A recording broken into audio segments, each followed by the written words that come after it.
Apex और KN नामक tower को सुपरटेक बिल्डर ने बनाया था। बाद में पाया गया कि इन्हें बनाने में नियमों का उल्लंघन किया गया। ये देश में गिराई जाने वाली सबसे बड़ी बहुमंजिला इमारतें होंगी। 30 मंजिल वाली इमारतों को ट्विन टावर कहा जा रहा है। इनकी ऊंचाई 320 फीट से ज्यादा है और ये नोएडा की घनी आबादी वाले इलाके में स्थित है। इन्हें गिराने के लिए करीब 3700 किलोग्राम विस्फोटक का इस्तेमाल किया जाएगा। धमाका कुछ इस तरह से होगा कि बिल्डिंग सीधे नीचे गिर जाए। इस काम के लिए बहुत दक्षता की जरूरत है और 3 देशों के इंजीनियर इस प्रक्रिया में शामिल होंगे। दुनिया भर में घनी आबादी वाले इलाकों में आमतौर पर इस तरह की इमारतों को गिराने की इजाजत नहीं दी जाती है। इस बात पर ध्यान दीजिए कि एक 12 मंजिला इमारत यहाँ से सिर्फ 30 फीट की दूरी पर है। आसपास की 45 इमारतों में करीब 7000 लोग रहते हैं। आसपास रहने वाले सभी लोगों को रविवार की सुबह घरों को खाली करने के निर्देश दिए गए हैं। ट्विन टावर के गिरने के 5 घंटे बाद ही उन्हें वापस अपने घरों में जाने की इजाजत दी जाएगी। सड़क पर रहने वाले जानवरों को भी इलाके से हटा दिया गया है। इस इलाके और नोएडा एक्सप्रेसवे पर इस दौरान ट्रैफिक रोक दिया जाएगा। विस्फोटक से करीब 984 फीट ऊंचा धूल का गुबार उठ सकता है, इसलिए एयरपोर्ट और एयरफोर्स से विमानों की सुरक्षा का ध्यान रखने के लिए कहा गया है। यही नहीं, गिराई जा रही इमारतों से 50 फीट दूर भूमिगत गैस पाइपलाइन है जो दिल्ली में गैस की आपूर्ति करती है। आसपास रहने वालों को डर है कि कहीं विस्फोटकों से होने वाले कंपन के कारण उनके घरों और इमारतों को नुकसान न पहुंचे। लेकिन इस प्रक्रिया में शामिल इंजीनियर मानते हैं कि चिंता की कोई बात नहीं है। नोएडा में इमारतों को भूकंप निरोधी बनाया गया है।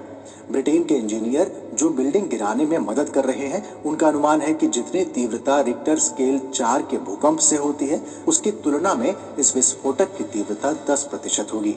साइट पर मौजूद वरिष्ठ इंजीनियर मयूर मेहता कहते हैं, ये पूरी तरह सुरक्षित है। आखिर ब्लास्ट कैसे होगा? दरअसल रविवार को विस्फोट कराने वाले 6 लोग, जिन्हें ब्लास्टर कहा जा रहा है, और एक पुलिस अफसर को उस इलाके में जाने की इजाजत होगी जिसे एक्सक्लूसिव जोन कहते हैं। ब्लास्ट के लिए कई तरह के विस्फोटकों का इस्तेमाल किया जाएगा। डेटोनेटर्स से प्रक्रिया की शुरुआत होगी। कुछ ही मिलीसेकंड में छोटे प्लास्टिक ट्यूब शॉक वेव की मदद से विस्फोटकों को सिग्नल भेजेंगे जो दोनों बिल्डिंगों में लगाए जाएंगे। कई महीनों से ब्लास्टर्स 30 मंजिला इमारत के अलग अलग हिस्सों में जा रहे थे।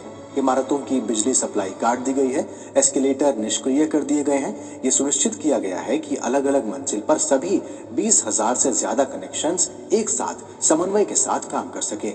एक गलती से पूरी प्रक्रिया अधूरी रह सकती है।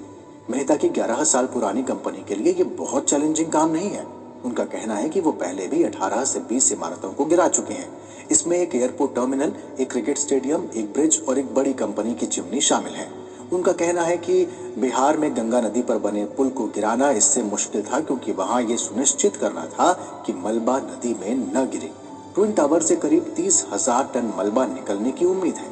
ये भी सुनिश्चित करने की कोशिश की गई है कि मलबा बाहर ना फैले और आसपास के लोगों और इमारतों को नुकसान न पहुंचे। करीब 1200 ट्रक मलबे को रिसाइकलिंग के लिए ले जाएंगे। रिसाइकिल होने में 3 महीने तक का समय लग सकता है। मेहता कहते हैं, धूल जल्दी ही बैठ जाएगी लेकिन मलबा हटाने में समय लगेगा। इतनी ऊंची इमारतें गिराना भारत में आम बात नहीं है। साल 2020 में केरल में एक लग्जरी लेक साइड अपार्टमेंट को गिराया गया था। वहां करीब 2000 लोग रहते थे। बिल्डिंग को पर्यावरण नियमों का उल्लंघन करके बनाया गया था। लेकिन नोएडा में बिल्डिंग गिराने की इस प्रक्रिया का स्तर बहुत बड़ा है। आसपास रहने वाले लोग अपना घर छोड़कर दोस्तों और रिश्तेदारों के यहाँ जाने लगे हैं। पास ही एक बिल्डिंग के एसोसिएशन के प्रमुख SN बैरोलिया कहते हैं, लोग अपने दरवाजे और खिड़कियां सील कर रहे हैं, AC निकाल रहे हैं, दीवारों पर से टीवी हटा रहे हैं। हम बिल्डिंग को पूरी तरह से बंद कर रहे हैं, ऐसा पहले कभी नहीं हुआ। सुपरटेक की बिल्डिंग में फ्लैट खरीदने वालों को एक लग्जरी जिंदगी का सपना दिखाया गया था। सुपरटेक ने वादा किया था कि KN एक प्रतिष्ठित 37 मंजिला ऊंची इमारत होगी और एपेक्स से पार्टी करते समय नीचे एक चमकता हुआ शहर दिखेगा। रविवार को ऐसे सभी वादे आखिरकार धराशायी हो जाएंगे।